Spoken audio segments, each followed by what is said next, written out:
Muchas gracias, Fernando. Eh, un gusto, buenas tardes, un gusto estar con ustedes. Estar en línea es algo novedoso para uno porque solo se ve en la pantalla, pareciera que está hablando uno solo, pero bueno, en estas condiciones de distanciamiento social que ha impuesto la pandemia, pues hemos poco a poco ido aprendiendo a usar estas tecnologías y a ver cómo podemos movernos con ellas. Voy a trabajar con ustedes lo que he titulado Reinventar la docencia en el siglo XXI. No sé si, Leo, me ayudas a ir colocando el material. Eh, es una reflexión y un planteamiento que ciertamente surge en el contexto de la pandemia, pero pienso que va más allá de la pandemia. O sea, pienso que la pandemia de alguna forma nos abre la posibilidad de ver algo que está pasando en la docencia y que por alguna razón lo dejamos siempre como escondido o lo dejamos siempre como pospuesto. Hoy, de alguna manera, el distanciamiento social nos vuelve a abrir desafíos para el trabajo en la docencia. Si ustedes gustan, pueden en el chat que tienen hacer comentarios o hacer preguntas, las irán recabando las personas que están aquí manejando el sistema y al final abriríamos un espacio para poder resolver algunas de ellas hasta donde podamos. Si me sigue la siguiente, Leo, por favor. Este, Iniciaría con esto, porque precisamente en noviembre del año pasado participé en un congreso en Argentina y di una conferencia precisamente con el tema de replantear o revivir el tema de la docencia. De hecho, a partir de esa conferencia ya tengo escritos, ya he empezado a redactar este tema porque me parece relevante para el magisterio en general. Con esto quiero decir, vengo pensando el tema de que la docencia que hacemos tiene una gran diferenciación con la realidad educativa o con lo que el sistema educativo reclama y por eso tomo este elemento. Eh, yo pienso que de alguna manera eh, la pandemia lo que hizo fue agudizar los problemas que ya teníamos en la docencia. O sea, no es que la pandemia haya creado problemas para la docencia, que ciertamente los ha creado, pero agudizó una serie de problemas que ya estaban en la docencia y que de alguna forma no hemos enfrentado. Quiero tomar 4 vértices de trabajo en este momento. Los cambios drásticos que experimenta la sociedad, o sea, una sociedad que se está transformando y una escuela que permanece como si fuera un nicho independiente de la sociedad. Este, una nueva condición de la subjetividad de los estudiantes. Nuestros alumnos no son los sujetos, los niños, ni los adolescentes, ni los jóvenes que fuimos nosotros, son otras personas. El desarrollo de los entornos digitales, o sea, los entornos digitales, entre otras cosas, están posibilitando que hoy me comunique, pues no sé con cuántas personas. A veces veo un auditorio y veo un auditorio de 100, de 200, de 500 personas, pero veo uno que está frente a un auditorio. Hoy me siento frente a una computadora y de alguna manera, gracias a la tecnología digital, porque si esta pandemia nos hubiera acontecido 15 años antes, seguramente no hubiéramos tenido este tipo de medios para comunicarnos entre nosotros. Y todo ello para concluir la necesidad de reconstruir el sentido de la pedagogía y de la didáctica. Digo, en un contexto donde tenemos una crisis de salud, yo pienso que también es una crisis social, educativa, derivada del distanciamiento social. Y en este contexto es donde armé, me pareció interesante, repensar o replantear el tema que he venido trabajando de reinventar. Reinventar significa volver a pensar cómo tiene que ser la docencia del día de mañana, cómo tiene que ser la docencia del futuro, cómo la docencia tiene que romper con ciertos aspectos de que históricamente ha venido construyendo. Leo la siguiente, por favor.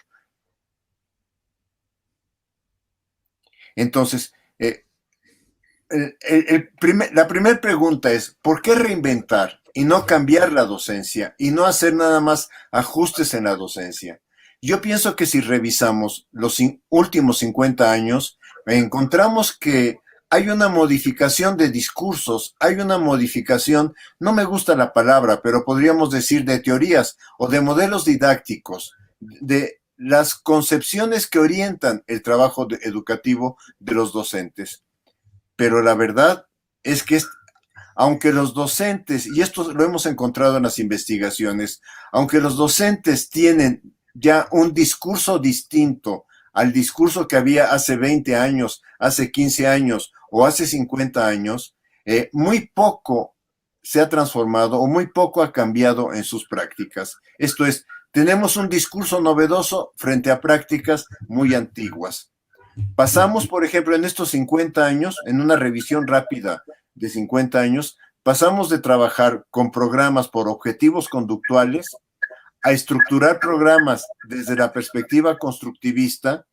Luego, en algunos países utilizamos el modelo de enseñanza por competencias, y últimamente se superponen todos estos proyectos con herramientas que parece que las herramientas cambian la práctica docente, como fue a principios del siglo XX el radio, luego el cine, luego ya en los años 50, 60, 70 la televisión, luego ya el uso de la computadora, y pensar que un docente que sabe utilizar aplicaciones o que sabe utilizar Office, etcétera, ya es un docente que puede emplear la tecnología para la educación y el Internet.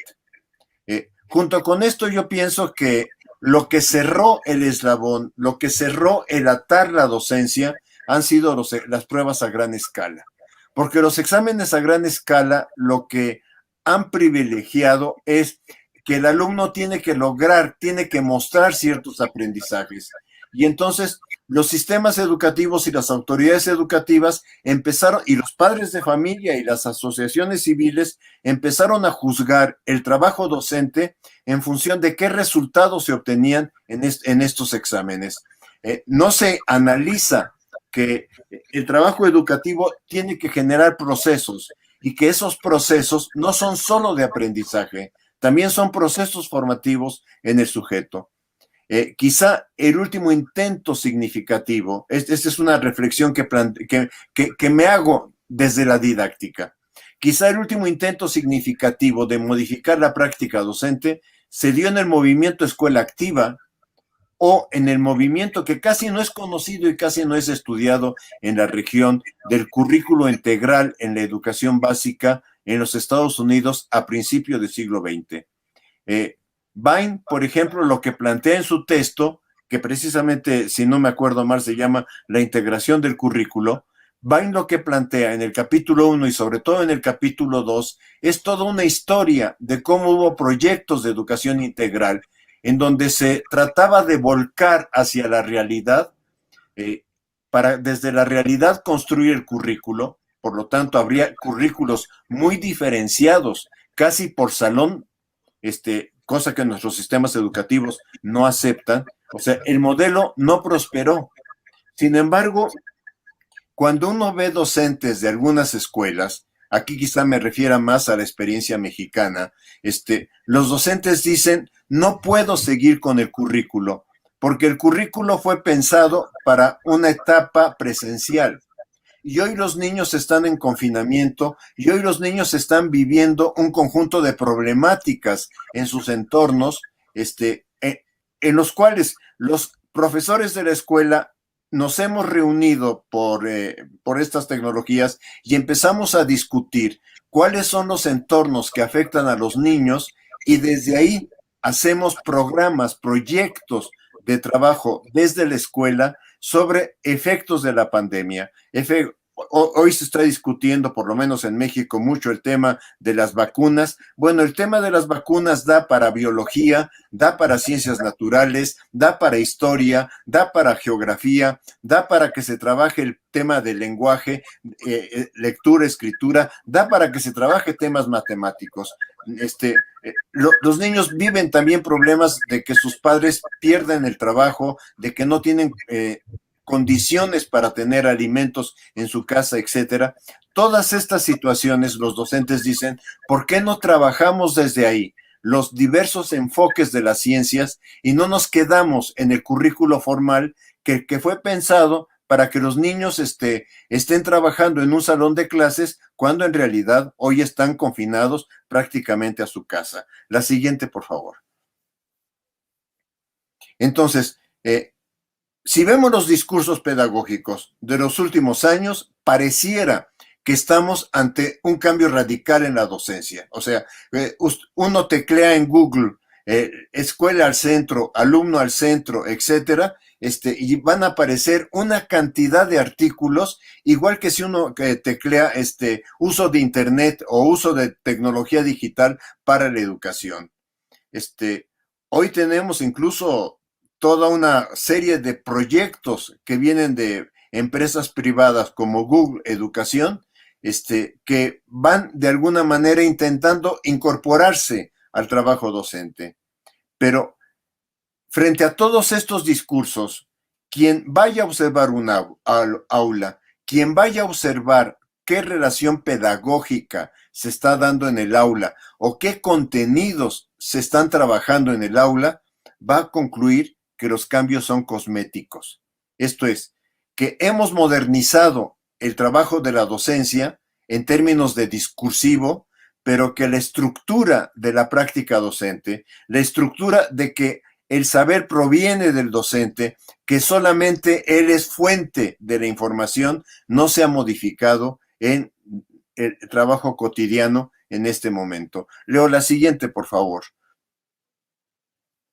Entonces, en este sentido es donde planteo, estamos urgidos, y sí quise utilizar con toda intencionalidad, créanme que esta palabra la cambié muchas veces, pero pienso que el tema, el problema real es, tenemos una urgencia que la pandemia nos ha acentuado por un cambio en lo pedagógico, por varias razones. Las sociedades del siglo XXI experimentan efectos sociales con una fuerza que no se había experimentado previamente. O sea, cada una de nuestras sociedades, de los distintos países de donde están los docentes en este momento, cada uno de los grupos sociales va teniendo diversas formas de expresión de sus condiciones, de sus necesidades o de sus problemas, manifestaciones que a veces son, digamos,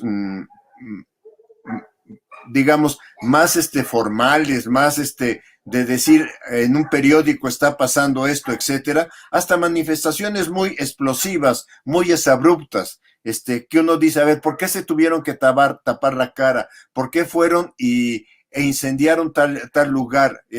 Ha sucedido en México, ha sucedido en Guatemala, no tengo ahorita registro de qué otros países ha sucedido, pero vemos estos efectos en la sociedad que nos indican que la sociedad está demandando cada vez más participar, ser oída, estar de alguna manera en lo que está aconteciendo, incluso en la educación. Y la sociedad también está participando en el reconocimiento de múltiples problemas: cambio climático, atención a la diversidad sexual, atención a los problemas de género. En todas nuestras sociedades estamos, digamos, más o menos con algún problema o con menor problema, estamos experimentando esta situación. Una demanda, por ejemplo, de los grupos sociales de decir que en nuestras calles se pueda transitar en bicicleta. No importa si nuestras ciudades, como la Ciudad de México, como la Ciudad de Buenos Aires, etcétera, fueron pensadas para la bicicleta, pero hoy hay que darle un lugar directamente a la bicicleta.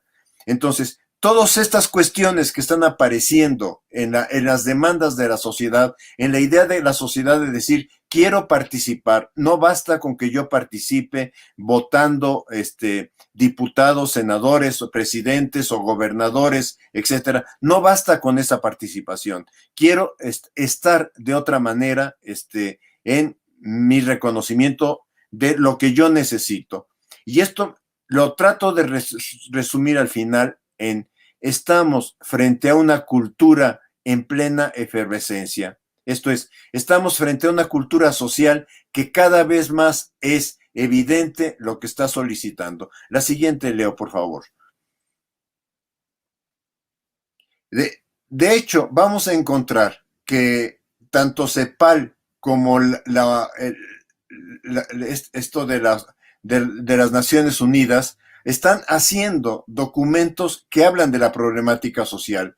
Voy a tomar dos datos nada más del informe sobre desarrollo humano 2019 de la PNUD y voy a tomar solo una diapositiva de el tema de la CEPAL UNESCO sobre el panorama social de América Latina.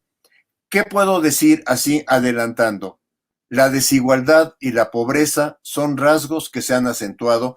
Esto está de 2019. Yo pienso que cuando aparezca el 2020 vamos a ir viendo que esto se ha acentuado de una manera mucho más radical. La siguiente, por favor.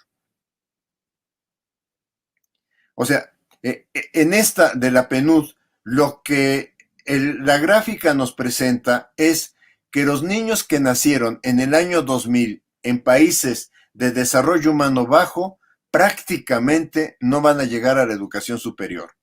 Que la mayoría de estos niños va a permanecer sin estudios superiores y que un porcentaje muy grande de ellos habrá fallecido antes de cumplir los 20 años.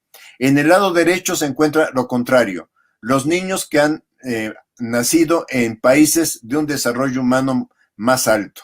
Y entonces ahí se encuentra que más de la mitad alcanza la educación superior, lo cual significa todavía que no hemos logrado la posibilidad de la educación superior como acceso a la cultura de los integrantes de una sociedad. La siguiente, por favor.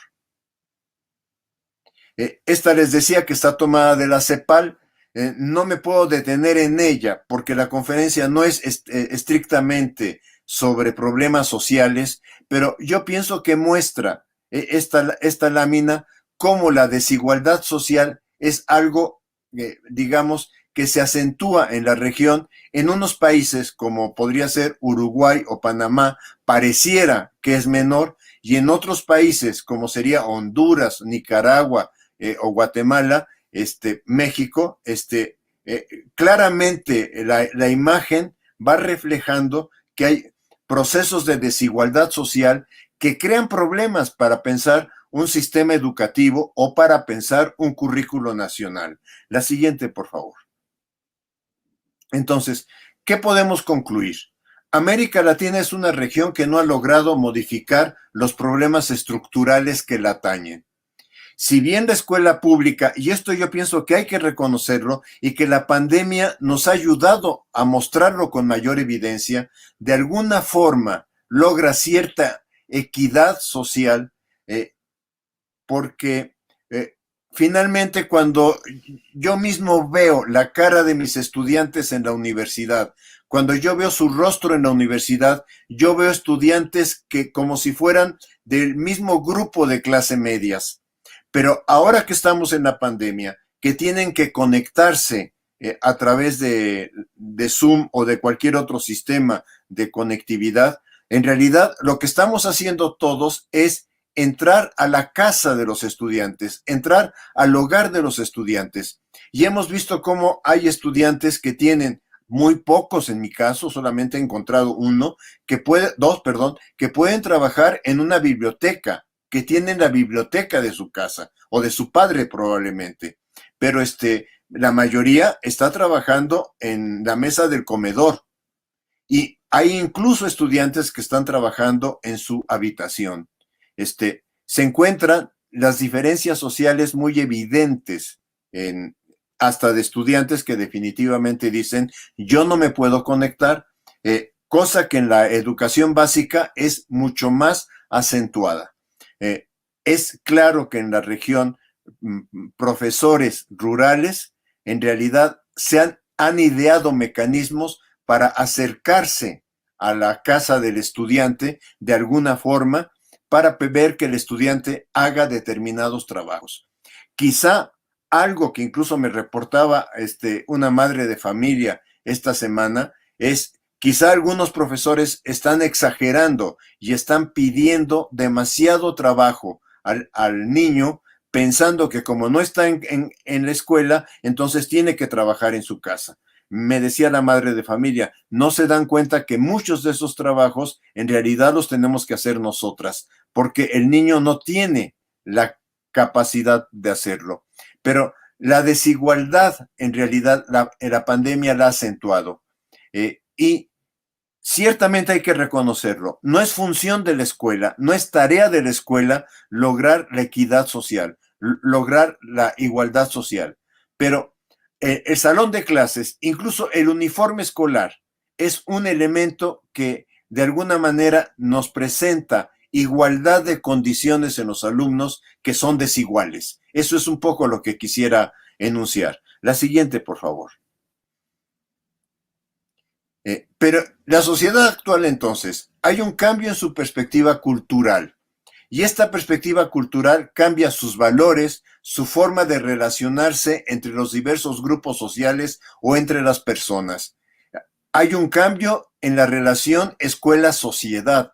Esto lo tenemos que reflexionar. Ya no hay una defensa a ultranza de la escuela per se.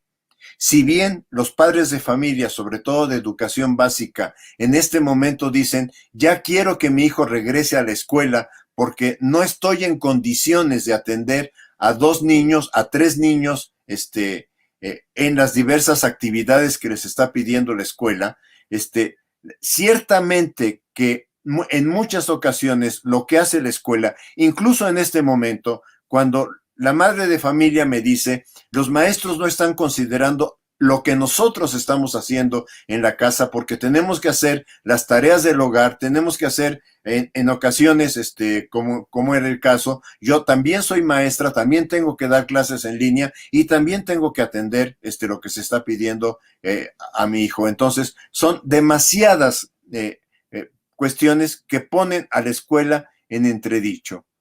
La escuela dejó de ser el único lugar donde se va a adquirir información. Esto sobre todo va pasando conforme el alumno va avanzando, conforme el alumno va teniendo posibilidad de tener un smartphone, posibilidad de tener conectividad y poder pagar la conectividad. Esto va avanzando y entonces cada vez más, incluso por la misma etapa de la adolescencia, el estudiante va retando al docente en los saberes que el docente trabaja.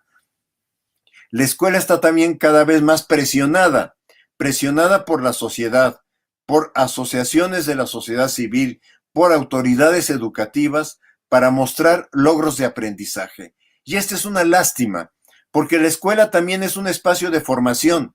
Pero ya en este momento, digamos, en el siglo XXI, ya nadie está pensando que va a la escuela para generar un proceso de formación en el sujeto. Casi pareciera que vamos a la escuela para que aquello que viene en el examen nacional o en el examen de PISA o en la prueba YESE, etcétera, salga bien el estudiante.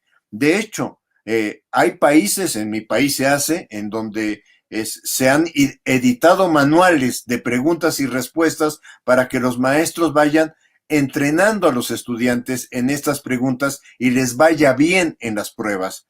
Pero no se percibe que ir bien en las pruebas no significa necesariamente que el estudiante vaya teniendo un proceso de formación y un proceso de desarrollo, que es lo que se apostó cuando se creó la escuela. Pero la escuela es un espacio que busca coadyuvar al pleno desarrollo humano, a una formación ciudadana, a una formación para la convivencia. Yo quisiera insistir mucho esto del desarrollo humano, dejar que el alumno logre ser la persona que él puede y que él decide ser.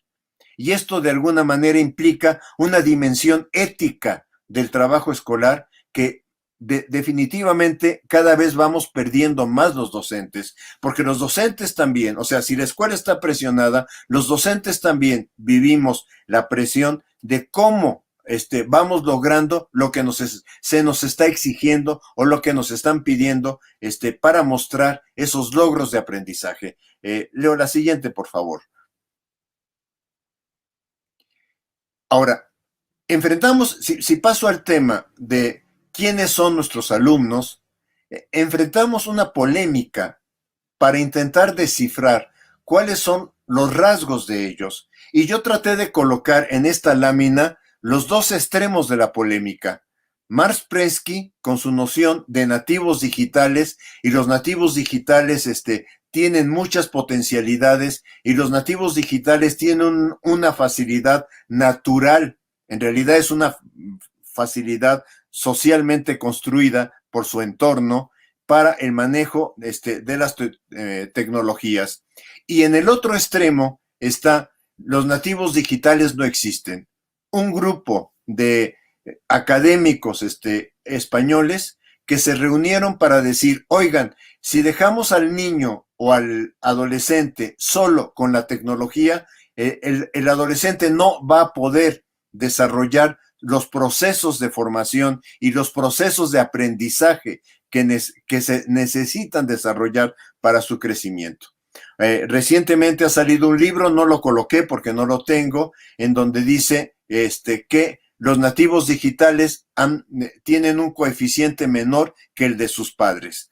No puedo manejar todas las tesis porque nada más tuve acceso al resumen del libro, pero me parece que estamos en toda esta discusión de tratar de entender quiénes son nuestros alumnos. Tomé un libro producido en Uruguay que me ha parecido muy interesante, Hiperconectados, guía para la educación de nativos digitales, y tomé otro libro de la Universidad de Deusto sobre la generación Z, que en realidad si nos quedamos en generaciones tampoco vamos a poder avanzar. Leo, por favor, la siguiente. Enfrentamos una polémica, entonces es un poco lo que quería en la lámina anterior mostrar. Enfrentamos una polémica para entender los rasgos de nuestros alumnos. Un primer rasgo y algo que tenemos que aceptar. Niños, adolescentes y jóvenes que están en este momento en el sistema educativo, en la educación básica, han nacido en el siglo XXI. O sea, ya son sujetos que nacieron en este siglo. Han nacido y viven rodeados de tecnología digital, de muy distintos grados, de muy distintas maneras. No va a ser lo mismo en cada alumno. Habrá padres de familia que para que el niño no esté dando lata, para que el niño esté tranquilo, le estén dando una tableta con juegos o un smartphone con juegos para que se siente y se ponga a jugar a los 2, 3 o 4 años. Habrá padres de familia que dicen, yo prefiero que mi hijo no tenga contacto con tecnología al principio. Esto no quita que el entorno de estos niños sea la tecnología. Algo que decía uno de los colegas que trabaja este tema es, si yo le enseño al niño un cassette de los que había en las caseteras de música de los años 80, 90 del siglo pasado, y le doy el reproductor, me va a decir, ¿y esto para qué sirve? ¿Y esto por qué? O sea, se va a extrañar totalmente de la existencia de este artefacto. Esto los hace diferentes, pero no necesariamente los hace genios. Y este es el problema probablemente que enfrentamos para definirlos. La mayor parte de los docentes, este es otro problema, hemos sido formados, yo me incluiría, en proyectos pedagógicos concebidos al fin del siglo XX o a mediados del siglo XX o a los 3/4 del siglo XX, no importa, pero nos formaron frente a una didáctica, frente a un currículo y frente a un alumno que tenía rasgos muy estables. Nos enseñaron claramente psicología del aprendizaje, psicología de la educación, y se sigue enseñando en las facultades de educación, en las facultades de psicología, o se sigue enseñando también en las escuelas de formación inicial de docentes. Pero la pregunta es, ¿y eso que descubrió Piaget o eso que descubrió cualquier otro autor de infancia o de desarrollo es lo que corresponde a los sujetos que tenemos enfrente hoy? La respuesta sería no. No podemos establecer una referencia de los sujetos que viven en este momento a partir de estos estudios que se hicieron en el siglo pasado. La siguiente, por favor. Esta, por favor, déjamela mucho tiempo grande porque está muy llena de información. Les pido una disculpa, pero es que tenía ganas de enfrentar, tenía la necesidad de enfrentar. Así como les dije, en la literatura coloqué a la derecha y a la izquierda. Hoy lo que quiero colocar aquí es qué cualidades se encuentran en estos estudiantes y al mismo tiempo qué debilidades. Me van a disculpar, aparecieron más debilidades que cualidades, pero finalmente pienso que es el reto con el que tenemos que trabajar, siempre con grandes diferenciaciones entre cada uno de estos elementos. O sea, entre cualidades, saben usar la tecnología y están conectados. Tienen una capacidad para decodificar imágenes por su experiencia ante el color y el movimiento. Y esto significa no necesitan leer un manual. Ellos reciben un artefacto e inmediatamente empiezan a moverse y a poderlo utilizar. Y van muy rápido en ello. Otro elemento, ofrecen respuestas rápidas. Experimentan precocidad más temprano. ¿Por qué? Porque culturalmente los estamos haciendo más precoces, porque culturalmente estamos hablando de temas que antes no se hablaba frente a ellos, y entonces cada vez más vamos haciendo adolescencias tempranas. Están sobreestimulados y les gusta estar sobreestimulados y viven permanentemente sobreestimulados, y entre ellos tienen una sobreestimulación constante. Son sujetos multitarea, pero en esta multitarea, en realidad las tareas las hacen de forma superficial. Tienen facilidad para utilizar una nueva aplicación o un nuevo dispositivo, pero no requieren por eso del manual. Tienen un gusto y una necesidad por lo inmediato y lo útil. Y entonces, al maestro siempre le están cuestionando o internamente se están cuestionando, ¿y este contenido para qué me sirve? ¿Y esto qué utilidad me reporta? Pueden ser muy creativos cuando utilizan las tecnologías. Hay maestros en este momento que me han informado que le piden a los alumnos que hagan pequeños videos sobre algunos temas que están trabajando.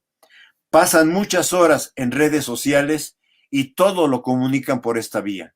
O sea, son súper expertos en las redes sociales. Y cuando digo todo lo comunican por esta vía, por ejemplo, quizá ya no refiriéndome a la educación básica, pero en educación superior, por lo menos en el caso mexicano, cada vez más están tomando pedazos de intervenciones de docentes que ellos consideran que no debieron ser de esa manera, por autoritarismo, por comentarios que no venían al caso, por formas de agredir a un estudiante. Cada vez toman ese pequeño video y lo suben inmediatamente a la red social. O sea, de hecho, por lo menos para nosotros en la facultad nos queda claro que hay un Face de los alumnos donde ellos dicen mis profesores, y de mis profesores dicen lo que ellos consideran, lo que ellos valoran, lo que ellos ponderan del profesor.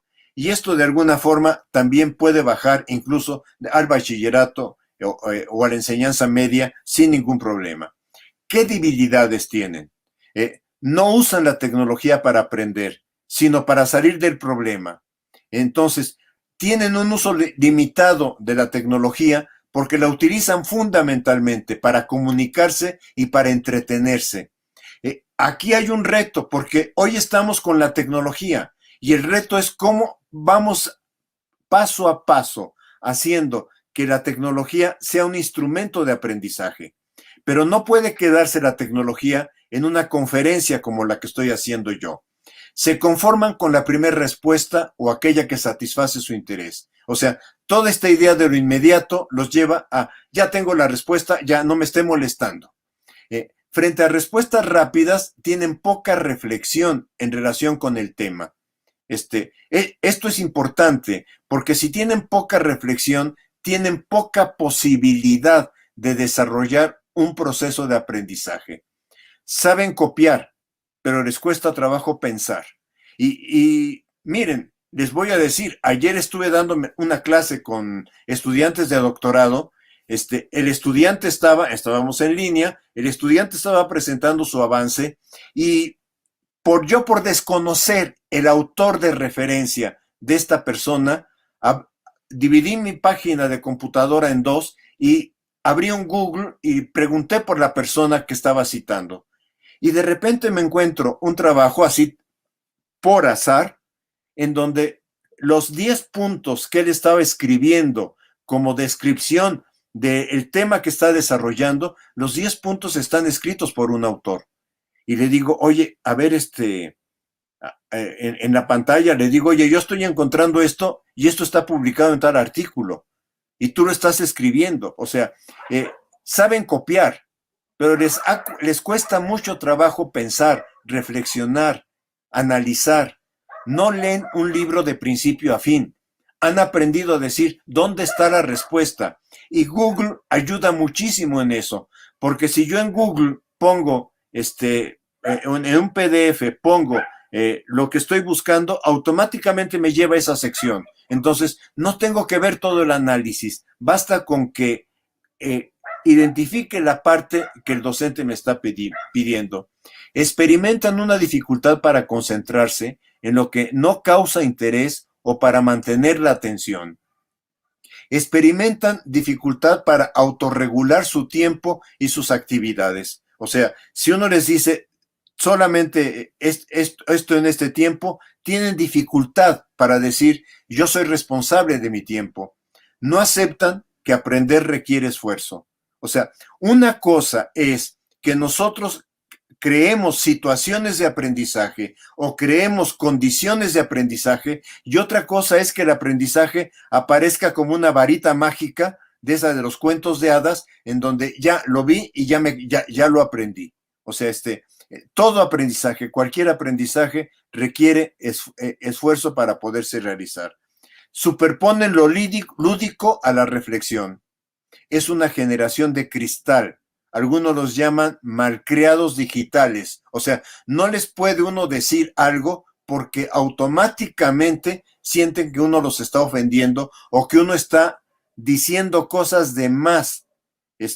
No saben cómo me costó ayer con el estudiante de doctorado decirle, oye, ¿sabes que encontré? Acabo de abrir, porque yo no domino este autor, acabo de abrir la red y en la red estoy encontrando, pero resulta que lo que tú estás escribiendo está acá. Pero tengo que decírselo de tal forma que podamos seguir trabajando, que podamos seguir dialogando, que para él también sea un espacio de crecimiento.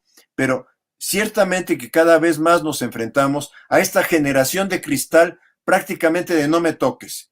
Y muchas veces los padres de familia también acompañan la generación de cristal en el no me toques. O sea, usted se está excediendo con mi hijo. Pueden expresar una actitud de prepotencia. Yo ya lo sé. O no se preocupe, yo mañana se lo traigo porque yo sé que Google tiene la respuesta y yo se la puedo dar. Les importa más la red social que el trato personal. A veces cuando no estábamos en la situación de pandemia, yo no entraba a algunos restaurantes, le llamaba a uno la atención que los que estaban sentados en una mesa, todos estaban en su red social comunicándose por medio de su smartphone. Yo no decía entonces para qué vinieron a convivir en un espacio comunitario. Rechazan varias formas de autoridad. Bueno, esta dificultad es una perspectiva que integro fundamentalmente, lo debo reconocer, de los dos materiales que trabajo para la conferencia, Prensky por un lado,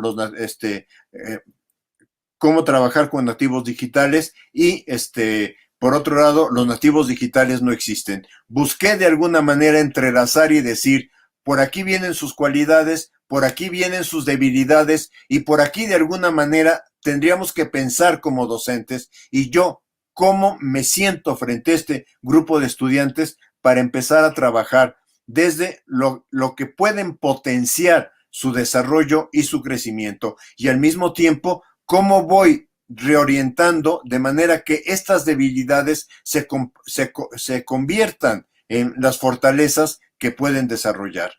Leo la siguiente, por favor.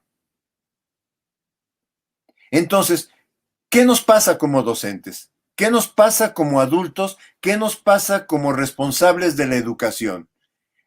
Entender la generación que ha nacido en la era digital no es fácil. Necesitamos potenciar sus cualidades para reorientar sus debilidades. Necesitamos una estrategia clara de trabajo pedagógico. Pero ¿cómo armamos una estrategia clara de trabajo pedagógico cuando ellos mismos viven en una incertidumbre generacional? Y la misma sociedad atraviesa por una incertidumbre social.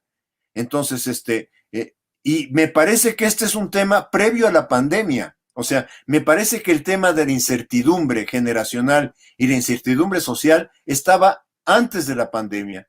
Lo que pasa es que la pandemia vino y nos acentuó estos procesos sociales.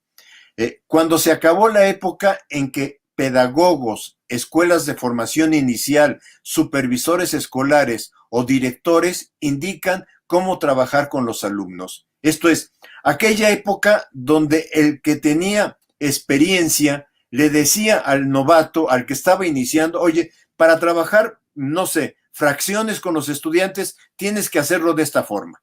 Y eso ayudaba mucho el trabajo que se hacía con los alumnos. ¿Cómo trabajar hoy cuando la tecnología digital por una parte nos dice, aquí estoy, el sujeto de la educación por otra parte nos dice, yo nací en esta era y la pedagogía, la didáctica en este momento, incluso yo diría la psicología educativa, en este momento no tiene una respuesta de cómo enfrentar la situación? O sea, realmente eso es de alguna forma lo que me lleva a pensar, si no reinventamos el trabajo docente, no vamos a poder seguir adelante. Leo la siguiente, por favor. Entonces, la clave que encuentro la llamo acompañamiento. Los estudiantes del siglo XXI necesitan de un adulto que reconozca sus rasgos sin prejuicios, pero que acompañe su desarrollo. O sea, no un adulto que diga, es que debes de ser así, sino un adulto que viendo su condición piense, ¿cómo puedo potenciar este trabajo? Necesitan apoyo para poder diferenciar información de divulgación e incluso información poco confiable, podría yo decir información poco ética en las redes sociales, que les da mucho gusto a ellos, sobre todo cuando son memes, les fascina todo eso, a información rigurosa, identificar qué sitios de información pueden apoyarlo. Hoy más que nunca en la pandemia, sobre todo con aquellos alumnos que tienen posibilidad de conectividad, es una tarea que tenemos que hacer. Yo reconozco que no todos los estudiantes, que probablemente la mayoría de los estudiantes que están en la educación básica en nuestros países no tengan esta conectividad.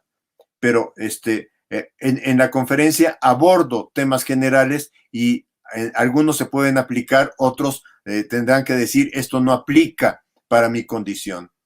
Necesitan quien les ayude a reflexionar qué es conveniente subir a la red y cuáles son los riesgos de vivir solo en la red. Y aquí vienen cuestiones de carácter ético, o sea, ¿qué deben subir a la red? ¿Cómo deben comunicarse en la red? ¿Hasta dónde un comentario que les hacen en forma privada debe seguir en forma privada y exhibirlo en la red es un acto de poca ética? O sea, los estudiantes tienen que aprender a responsabilizarse también en el uso de la red. necesitan de un adulto que pueda ser soporte de su desarrollo y crecimiento, no de una autoridad que les indique por dónde caminar. Esto es muy importante. O sea, el trabajo, el libro que plantea Los nativos digitales no existen, insiste mucho en que si no hay un adulto que esté acompañando el trabajo del sujeto que nació en la era digital, este sujeto no va a poder tener el proceso de desarrollo y crecimiento que esperamos de la educación. Tiene que ver con la actitud del adulto frente a la tecnología digital. Cuidado, no estoy diciendo, ningún texto de los que afirmen eso lo aceptaría, no estoy diciendo que nosotros debemos dominar tecnología digital. Yo pienso, y yo se lo decía a un compañero recientemente por la red, yo siento que yo voy aprendiendo poco a poco y que los que más me ayudan a aprender son mis alumnos jóvenes o mis exalumnos muy jóvenes, cuando yo me atrevo a hacerles una pregunta, que me atrevo con mucha frecuencia: oye, no sé cómo hacer esto, no sé cómo manejar esta información en Excel, etcétera. Les hago miles de preguntas y pienso que sí tenemos que tener los adultos una actitud de manejar la tecnología, de no rechazar la tecnología, pero debemos reconocer, siempre el estudiante va a ser más hábil en tecnología que yo, siempre va a tener más capacidades en tecnología que yo. Entonces, ahí sí acepto el concepto de Prensky de trabajar en una pedagogía de la coasociación, estudiantes y maestros asociados. Aunque me parece que es un tema que Freire ya lo había trabajado en educación bancaria, no más un educador educando. ¿Recuerdan ustedes esta frase? Yo pienso que y es un poco desde que leí Prensky que pensé, no ha leído en ningún momento a Freire y le hubiera ayudado mucho haber leído a Freire para hacer su planteamiento. Los adultos que puedan acompañarlos, impulsarlos a crear contenidos que apoyen su crecimiento intelectual y personal, y no solo a consumir contenidos de la red. O sea, yo pienso que hoy estamos frente al reto de decir, a ver, entonces, si tú trabajas la red, si tú conoces la red, si tú te mueves en la red, ¿por qué no creas contenidos? Y ya tenemos muchos elementos, YouTube, etcétera, donde ellos pueden empezar también a subir desarrollos pequeños, no estoy diciendo desarrollos muy formalizados, pero desarrollos pequeños que de alguna manera vayan indicando que pueden ellos expresarse también por medios de video. Necesitan también desarrollar confianza y compromiso con los que les rodean. O sea, esta es una clave de la educación. Cuando se pierde la confianza entre el educando y el educador, difícilmente puede rehacerse el acto pedagógico, puede establecerse el acto pedagógico. Este es un gran problema en el trabajo que tenemos hoy a distancia. Es un gran problema que tenemos en el distanciamiento social porque no hay forma de crear una interacción real o una interacción, digamos, como aparece en la situación presencial. Cuando yo estoy en la situación presencial, en el aula con los estudiantes, una cara de enojo la puedo percibir, una cara de incluso de que está viviendo una situación problemática el alumno, la puedo percibir, puedo reaccionar frente a ello. Pero cuando estoy en la red, pues la computadora tiene nada más determinadas posibilidades y muchas veces no alcanzo a ver a los sujetos con los que estoy trabajando. La interacción es muy importante. Yo pienso que es un elemento fundamental en la didáctica y es un tema que de alguna manera tendríamos que replantear cómo hacemos la interacción y cómo creamos climas de confianza entre profesores y estudiantes. Leo la siguiente, por favor. Ciertamente que la revolución tecnológica pues nos está llevando, digamos, a pasos voraces. No quiero que lean toda esta lámina porque esta lámina es ilegible así rápido, pero sí quiero que vean, Pablo, Leo, si puedes, cómo en el siglo XV se genera la imprenta. Eh, la aparición de la imprenta me parece muy importante y me parece muy interesante para analizar los problemas que tenemos hoy cuando criticamos la red. Por una razón, si yo coloco un libro, aquí tomé un libro al azar de los que tengo a la mano, si yo coloco un libro y lo coloco aquí, abajo de mi brazo, y lo traigo aquí todo el día, no por eso aprendo. O sea, no por eso, no por ósmosis se pasa la información de este libro a mi intelecto. Yo tengo que interactuar con esta información. Yo tengo que estar abriéndolo, yo tengo que estar consultándolo, yo tengo que estar pensando, a ver, este autor en esto que dice, ¿tiene razón o no tiene razón? O sea, la aparición de la imprenta tuvo un impacto fundamental en la didáctica y en la educación. Si la puedes hacer más grande, Leo, te lo agradecería. La lámina. Entonces, por favor, marca el siglo XV y ahí tenemos la imprenta. Fíjense cuánto tardó una tecnología para llegar al aula. 1900, del siglo XV, 1906, tenemos radio y difusión. De ahí, casi 40 años adelante, 1947, aparece la computadora electrónica, aunque la computadora se empezó a difundir, la computadora de escritorio casi hasta los años 70. Ya no voy a seguir con esto, pero si ustedes ven, es cada vez más la tecnología sale. O sea, no alcanzamos a manejar un artefacto tecnológico cuando ya hay otro artefacto tecnológico que tiene otros elementos de modernización. O sea, los que compramos un celular como teléfono a principios de los años 90 y teníamos nuestro teléfono móvil, hoy realmente lo que tenemos es una pequeña computadora en la mano. Hoy lo que traemos es una pequeña computadora en la mano, en donde localizamos personas, nos localizan a nosotros, en donde buscamos información, en donde si queremos llegar a un sitio, ya no tenemos que preguntarle a una persona cómo se llega a tal lugar. Le pedimos a la computadora, al teléfono que nos indique desde donde estamos, qué tenemos que hacer para llegar a determinado lugar, o le pedimos información, o traemos incluso un libro. Yo acostumbro traer libros en esto para que en las salas de espera no me desespere y no tenga que andar leyendo cosas que no me interesan, etcétera. O sea, cada uno de nosotros, si fuera joven o niño de esta época, lo que traería son juegos, por supuesto.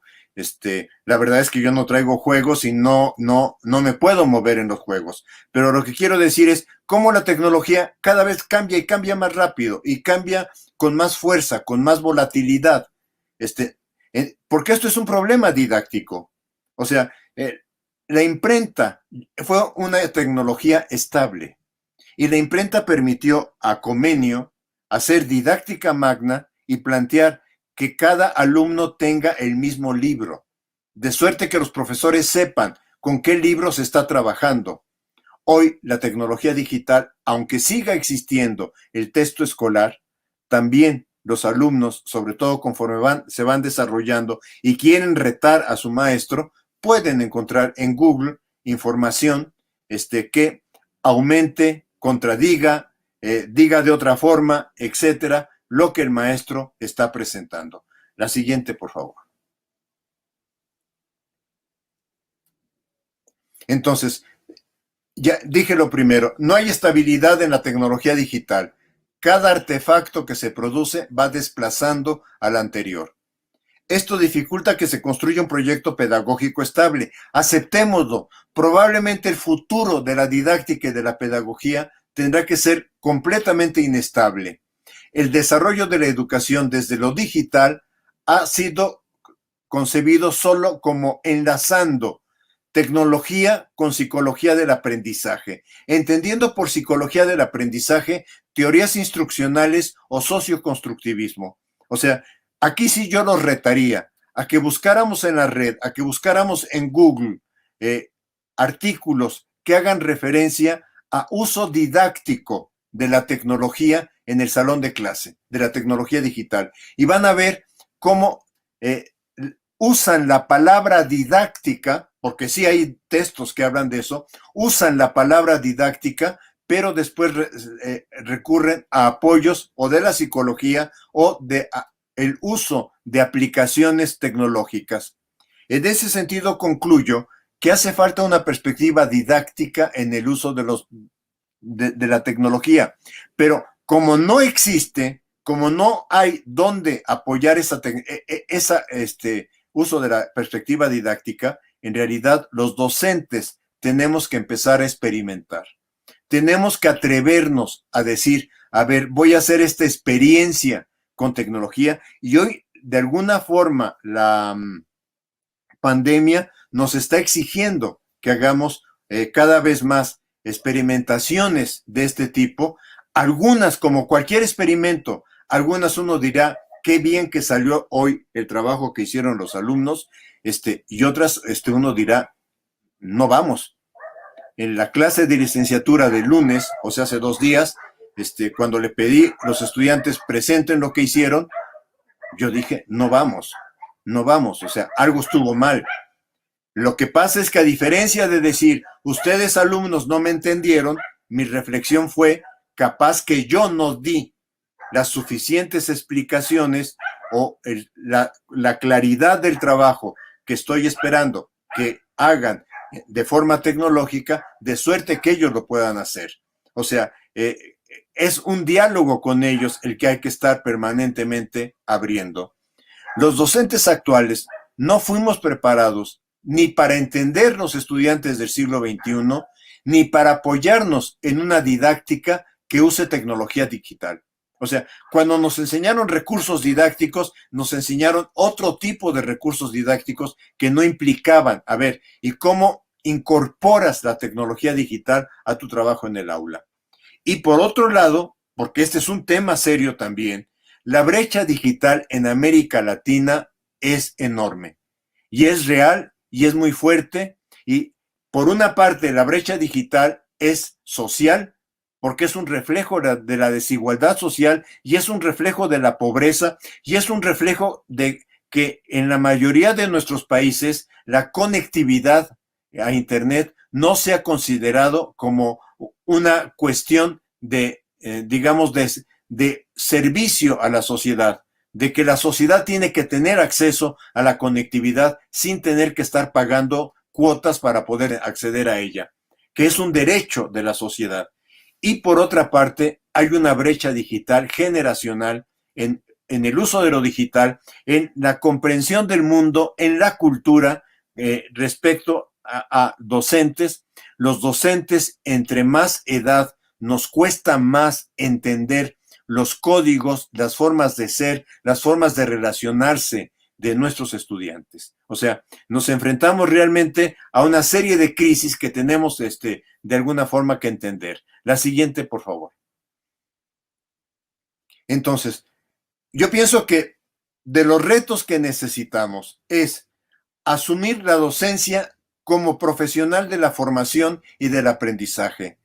3 cosas, o sea, esta frase dice 3 cosas y quiero enfatizar en las 3. Profesional, o sea, profesional implica he estado formado para esta tarea, primera cosa, o sea, tengo formación para realizar el trabajo docente, y segunda cosa, soy responsable ante el trabajo docente. O sea, yo tomo el ejemplo de la medicina, y cuando un profesional de la medicina reúne estas 2 características, entonces, si yo voy a solicitar una atención porque tengo un problema de salud, yo espero que el médico se responsabilice ante mi problema y diga, oiga, lo que usted tiene es esta situación, este es mi diagnóstico y lo que usted te necesita hacer es esto. O sea, yo estoy buscando que él asuma la responsabilidad en ese momento de parte de mi salud y que me indique hacia dónde avanzar. Yo digo, en este sentido, el docente es un profesional, está formado para la docencia y puede seguir formándose en temas de la docencia, porque no es solamente ya me formaron, atrás estoy presentando parte de mi biblioteca, un poco lo hago con intención de decir, es que tenemos que estar permanentemente en contacto con los textos, y por otra parte, somos profesionales, uno, de la formación. Y cuando digo de la formación, es no solamente de los aprendizajes del alumno. Yo soy responsable también de cómo va desarrollando sus valores, cómo va desarrollando su condición ciudadana, cómo va desarrollando su respeto a los demás, cómo va construyendo su propio proyecto como adulto futuro. Y soy responsable también de su aprendizaje. Yo decía, el gran problema es que hoy los sistemas educativos se limitan a aprendizaje y todo ha estado centrado en aprendizaje. Y por eso la pedagogía también, yo digo, se ha visto como mutilada si solo pensamos el trabajo docente para el aprendizaje. ¿Qué significa esto?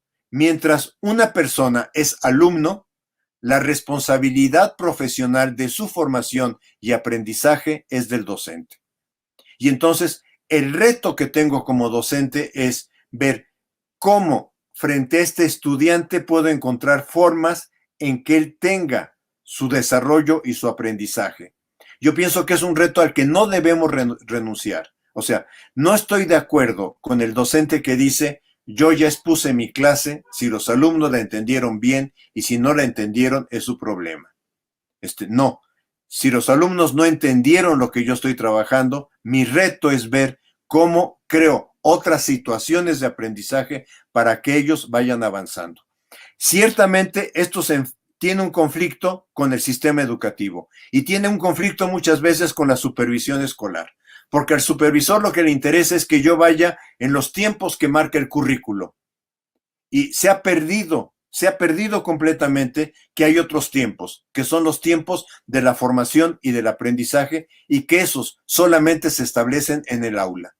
Y que entonces el ritmo del aula tendría que ser necesariamente diferente al proyecto curricular. Asumir que el docente nunca acaba de construir una estrategia didáctica para impulsar el aprendizaje. Y esta es un poco la idea de experimentar. O sea, si nunca acabamos, hoy puedo hacer con los estudiantes esto que no había hecho previamente.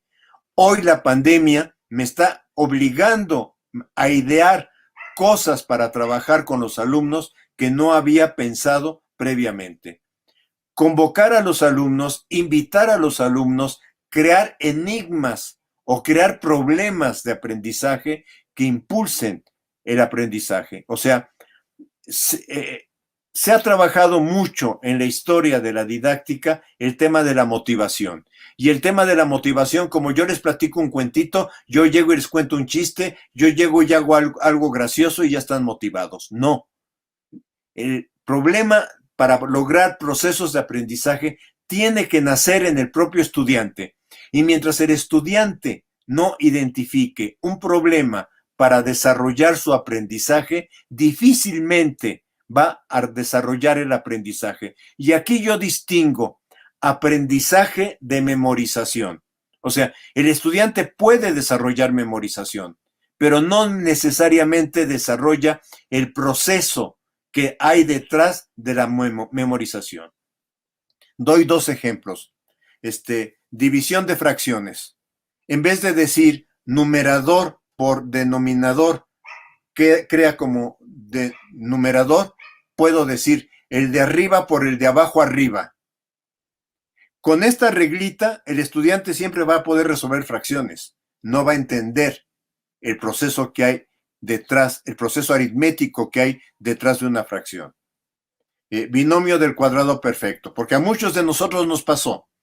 Nos dicen cuadrado del primero más doble producto del primero por el segundo más cuadrado del segundo. Ok. Con esto puedo de alguna manera resolver estos problemas algebraicos. ¿Aprendí a pensar algebraicamente? No. Y este es un poco mi conflicto con los sistemas de evaluación y los sistemas de exámenes a gran escala. Mi conflicto es que se quedan en el logro objetivo de aprendizaje y no logran entender, no logran capturar el proceso necesario que hay detrás de ese logro. Y entonces el alumno que fácilmente adivina esto, entonces dice, lo que el docente me está pidiendo es que yo responda bien. Entonces, yo respondo bien las preguntas que se me hacen. Ya no me moleste, porque ya le di la respuesta que usted me está pidiendo. Ya no me pida que aprenda. Ya no me pida que genere un proceso. Ya no me pida que pase por el esfuerzo de aprender. No sé si lo comunico bien. Y reconocer que la voluntad del alumno no puede ser forzada. Discúlpeme, esto está desde Didáctica Magna. O sea, este tema, casi yo les diría, en Didáctica Magna aparece casi como lo redacté en este momento y de alguna manera los didactas contemporáneos lo plantean. O sea, yo le puedo decir al alumno, aquí está la lectura, de esta lectura tú me tienes que contestar 5 preguntas y aquí están las preguntas. Y el alumno puede decir, de acuerdo, le contesto las preguntas. Y ya que respondí las preguntas, no me moleste. No me moleste porque yo ya hice lo que usted me pidió. Entonces, solo que seamos capaces de construir problemas y trabajar con problemas, los temas que nos toca desarrollar como docentes, vamos a crear condiciones para que los alumnos puedan desarrollar ese proceso. La siguiente, por favor, Leo. También ponme la grande, por favor. Bueno, para concluir, este es un poco lo que he intentado en la conferencia trabajar con ustedes. Nosotros como docentes necesitamos abrir un espacio de experimentación de las formas de aprendizaje que podamos cambiar. Y ese espacio de experimentación, ojalá los directores, los supervisores, los padres de familia, las asociaciones de la sociedad civil, en vez de estarnos señalando lo que no hacemos, nos ayuden a señalar aquellas cosas en donde vamos experimentando y vamos obteniendo resultados favorables. Fíjense cómo se ha perdido la posibilidad de los congresos docentes, donde los docentes no presenten sus investigaciones, no presenten sus análisis de lo que pasa en la política educativa, sino congresos donde los docentes vayan y presenten lo que están trabajando con los alumnos, los resultados que están obteniendo con determinado trabajo con los alumnos.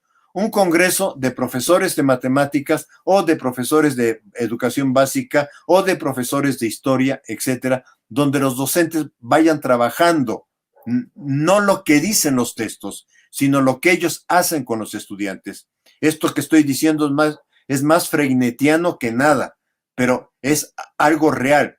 Hemos perdido porque le estamos pidiendo al docente que compita con el investigador, que haga publicaciones, cuando lo que le tendríamos que pedir es modifica tu trabajo en el aula. Cambia de la forma como estás trabajando en el aula. Y esto de alguna forma implica cómo armamos un espacio para intercambiar experiencias. Y también me parece fundamental que hoy tenemos que empezar a rediseñar los espacios áulicos para trabajar en ambientes de aprendizaje. A mí me pasó una experiencia en México, les voy a decir una cosa, México tiene más de 3,500 unidades de instituciones de educación superior, universidades e institutos, etcétera. Una universidad pública en una zona más o menos que uno podría decir semirural. Cuando la voy a visitar porque me interesaba el proyecto, el rector me dice o me encuentro con que las aulas son octagonales. Son aulas octagonales con mobiliario móvil todo el aula.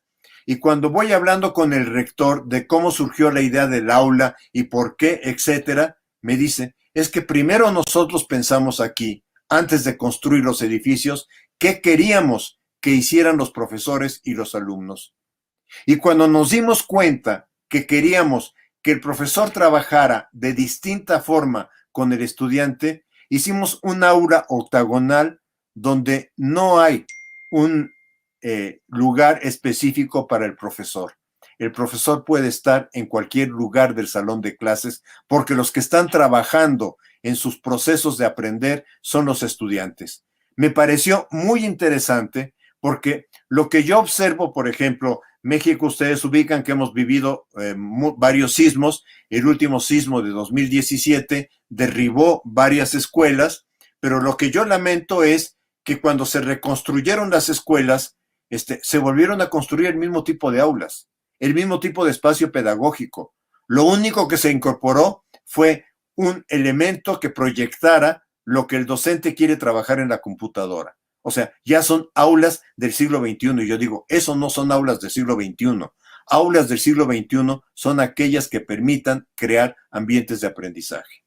Y esto significaría ver hasta dónde podemos hacer una docencia colectiva. Esto es, una docencia donde los profesores estemos permanentemente comentando qué nos está pasando en el trabajo con los estudiantes, no para quejarnos, no para quejarnos, porque muchas veces solo nos quejamos de lo que no funciona, sino también para decir, oye, estoy intentando esto y me parece que por aquí puede ser importante.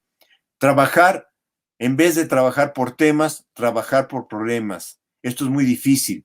O sea, preguntarse, este tema, ¿cómo lo puedo convertir a un problema? Y significa planear por problemas, incluir, y esto para mí es fundamental si queremos trabajar con esta generación, incluir un elemento de contacto con la realidad. O sea, cada vez más la exigencia es, oye, si la realidad está ahí, ¿por qué no la traemos al salón de clases? O sea, si la pandemia está ahí, ¿por qué no traemos cosas de la pandemia al salón de clases? De todo tipo, desde cosas que tienen que ver con duelo, porque hayan fallecido personas cercanas a los estudiantes, que nos ha pasado, hasta lo que tiene que ver con la vida cotidiana de la casa, de la alimentación, del trabajo que realizan los diferentes miembros de la familia, etcétera. Incluir tecnologías. Yo pienso que después de la pandemia, la conectividad, vamos a necesitar conectividad en el aula. Hacer un video de un tema o un análisis escrito de un YouTube. O sea, podemos decir al estudiante, a ver, aquí está este tema, trata de convertirlo a un video de 3 minutos. O aquí está este YouTube, ahora trata de decirme en media cuartilla de qué trata este YouTube. Ayudar a utilizar y discriminar información obtenida de la web. O sea, cada vez más los estudiantes van a estar aprendiendo en lo que pasa en la web. Trabajar con enigmas, interrogantes y con discusión. Algo que ya no me alcanza la conferencia, pero integrar la evaluación al trabajo cotidiano. Esto es, yo no pienso que la evaluación tenga que ser el final del proceso. Yo pienso que este es uno de los grandes problemas que se armó en el siglo XIX y del cual no hemos podido salir. Separar la separación, separar la evaluación del trabajo de aprendizaje. Si uno lee con cuidado Didáctica Magna, si ustedes regresan a Didáctica Magna y leen el capítulo 19, se van a encontrar que ahí había examen, no había evaluación, pero se van a encontrar que Comenio piensa el examen como un instrumento de aprendizaje dentro del método de enseñanza. No lo piensa por fuera. Fue el siglo XIX el que al hacer los sistemas educativos estableció por un lado la calificación y por otro lado el proceso de aprendizaje. Y ahora se nos ha acentuado con las pruebas a gran escala. O sea, el vicio ha crecido en vez de el vicio nos ayudar a replantear lo pedagógico. Pero si queremos realmente trabajar la evaluación con los estudiantes tiene que ser parte del proceso de aprendizaje que vamos desarrollando. No puede ser aparte, no puede ser otro elemento, tiene que ser algo que permanentemente, cuando vamos con los estudiantes, vamos avanzando, vamos viendo dificultades, vamos viendo qué tipo de desarrollo tienen, etcétera. Y en ese sentido, considero que es más importante hoy pensar más en la evaluación formativa que en asignar calificación. Tenemos un gran problema, tenemos un gran problema, porque todo el sistema educativo, la sociedad, los padres de familia, etcétera, entienden aprendizaje igual a calificación. Y tendríamos de alguna forma que romper esta lógica y decir, no, la calificación no es aprendizaje. El aprendizaje se da en otros procesos y la calificación nunca, nunca, nunca reflejará lo que pasa en el aprendizaje. Intentaremos hacerlo lo mejor posible, pero nunca reflejará lo que pasa en el proceso de aprendizaje. Y ya lo dije, ya lo dediqué, nada más quería no dejarlo, asumirnos como profesionales de la educación. La verdad, les agradezco mucho haber estado en la conferencia. Con esto terminaría y podríamos de alguna forma conversar. Yo sé que es muy difícil, yo no he podido seguir el chat, o sea, sí lo tengo aquí a mi derecha, pero realmente me falta habilidad tecnológica para dar la conferencia y por otra parte estar en el chat. Muchas gracias. Aplausos, sin duda sé que muchos estarían aplaudiendo de pie porque la verdad que la conferencia que nos ha brindado ha sido de excelente calidad y nos ha hecho pensar mucho, ¿no? De lo que se viene de futuro para los docentes, el tema de la formación, el tema de esto que comentabas de evaluación formativa y la preparación que tienen que tener los docentes ante los nuevos desafíos, ¿no? Creo que esta pandemia también nos hace pensar mucho de cómo abordar los ejes temáticos y cómo poder llevarlos para adelante. Así que, bueno, preguntas tenemos varias. Tengo por el WhatsApp, por el chat de YouTube, pero aquí me preguntan, me piden, Ángel, una reflexión sobre cómo construir espacios docentes para aprender con otros docentes en forma colaborativa y aprovechando las nuevas tecnologías, por ejemplo. Esa podría ser una de las preguntas que nos están haciendo, que la verdad que entenderán que son muchísimas. Esta sería una. Después tenemos también, a ver,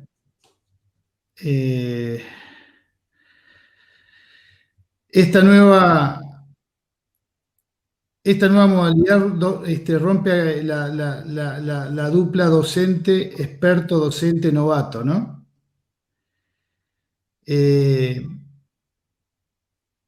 ¿Cómo afrontar, por ejemplo, las enseñanzas mediadas por tecnologías en escenarios pandémicos? Otra de las preguntas que también se surgen es el tema de cómo afrontar el tema de la evaluación, Ángel, ante esta nueva modalidad de enseñanza virtual.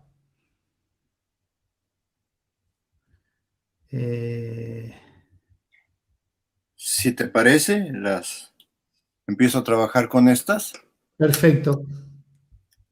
A ver, ¿cómo construir espacios docentes? Yo no lo puedo contestar. Yo no lo puedo contestar porque en realidad es un reto que tenemos. Lo que sí podría decir es que muchas veces los docentes ya tenemos espacios informales construidos dentro de la escuela o dentro de un ambiente docente que hemos hecho un poco más amplio. Yo pienso que así como los alumnos utilizan redes sociales, hoy también tendríamos que poder hacer una red social, o digo, varias redes sociales, muchas redes sociales de docentes que tienen un elemento común. Y yo pienso que si no hay ese elemento común, va a ser muy difícil. Se reconocen y tienen confianza entre ellos. Se reconocen y tienen confianza, porque esto es un elemento clave. O sea, si yo le voy a decir a otro docente, no entiendo lo que estás haciendo, o me parece inadecuado de lo que estás haciendo, tengo que, no es lo que el supervisor le puede decir al docente. Si el supervisor me dice, no es adecuado lo que estás haciendo, casi me está, podría yo decir, regañando sobre la tarea que estoy haciendo. No, si un compañero me dice, oye, yo pienso que no es adecuado, porque te falta ver esta parte, porque no estás viendo este otro ángulo, me ayuda a retroalimentar. Me ayuda también a decir, oye, cálmate, no me digas todo esto, porque en realidad, fíjate que yo tengo este contexto de trabajo. No sé si me explico. Entonces, sí, si yo dijera, no, esta es la receta para que hagan los colectivos docentes, sería una pretensión absurda de mi parte.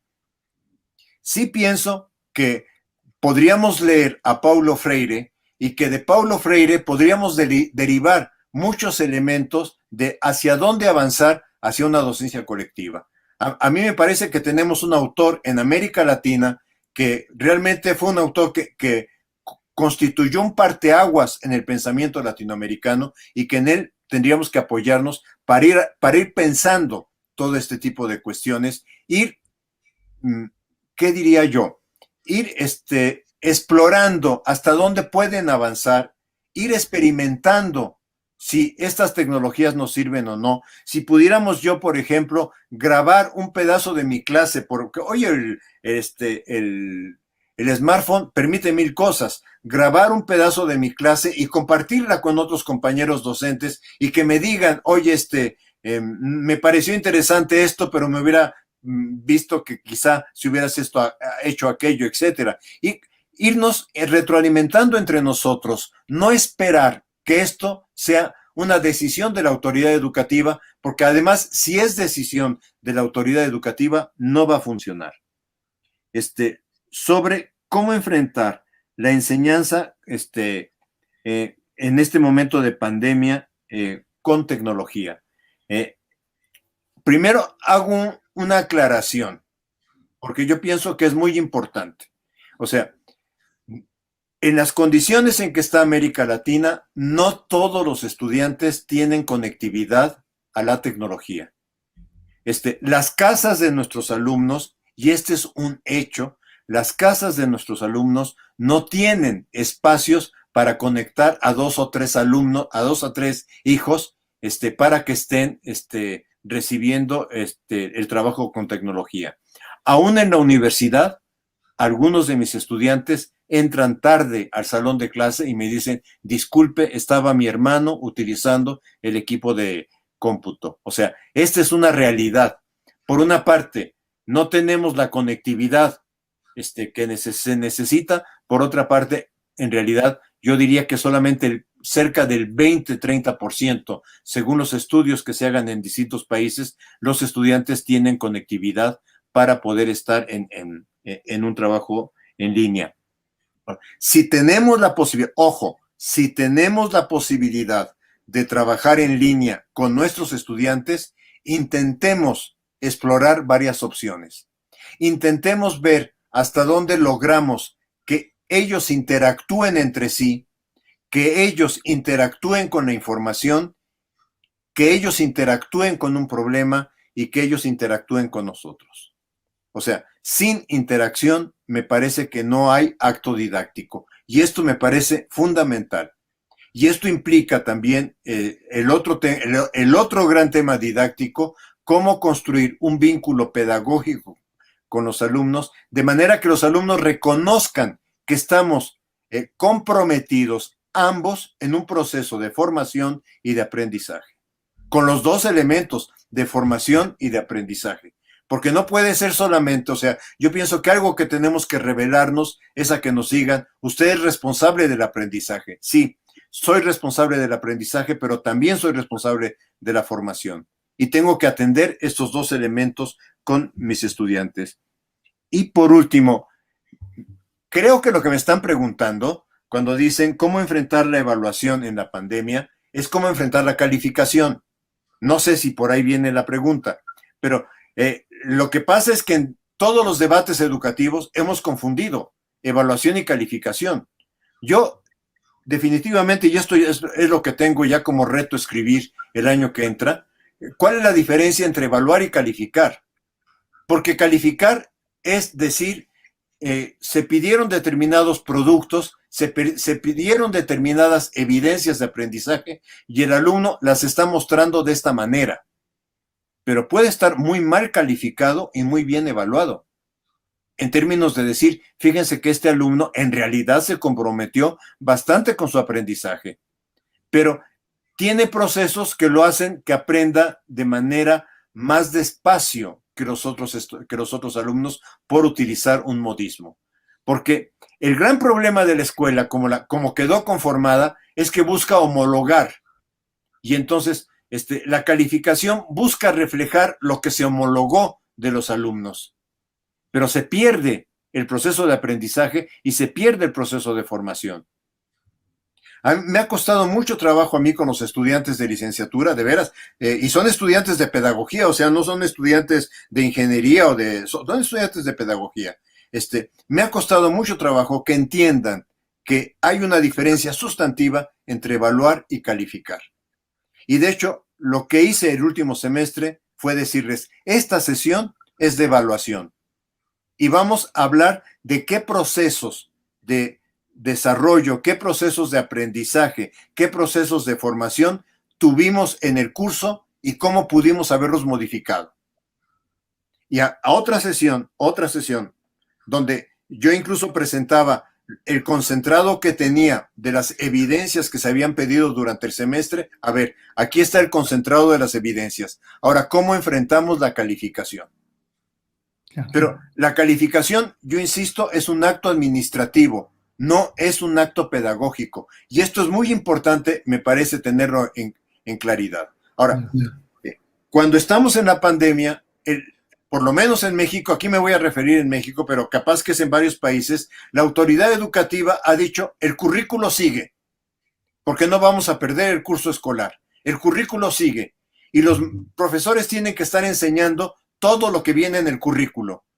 Y entonces están pidiendo que la calificación refleje el proceso curricular como si no hubiera pandemia.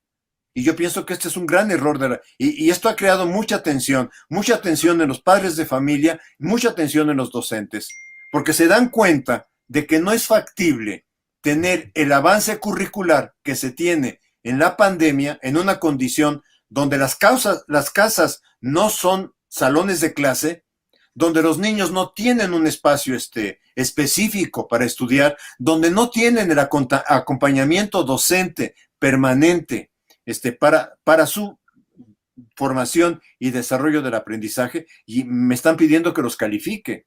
Y muchos docentes dicen, ¿y qué hago? Y muchos docentes acá, en el caso mexicano, han optado por decir, les voy a poner a todos aprobado. No puedo hacer otra cosa. Pero es evidente que la pandemia va a crear un desfase curricular, si me lo permiten, porque no me gustaría decir de aprendizaje, un desfase curricular respecto a esos aprendizajes esperados, pero que hay otros muchísimos aprendizajes que la pandemia está creando en la casa que también tendrían que ser objeto de reflexión y análisis con los estudiantes y con sus padres de familia.